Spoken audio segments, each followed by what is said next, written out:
How to add thumbnail to your Roblox game. Hi everybody, in this video I'll be showing you the procedure to add thumbnail to your Roblox game.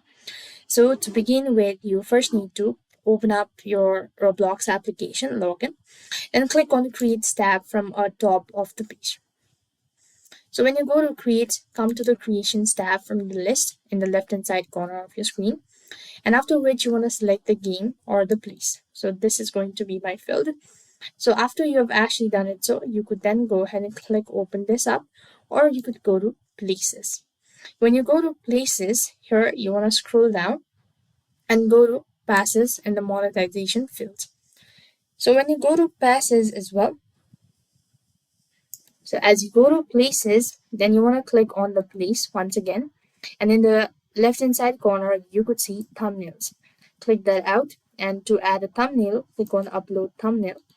Double click on it and select the one that you wish to go ahead and upload as a thumbnail, and then you've successfully uploaded a thumbnail. So here you'll be able to find. So that's all. I hope the video was helpful. Make sure to like, share, and subscribe. Thank you for watching. See you in the next video.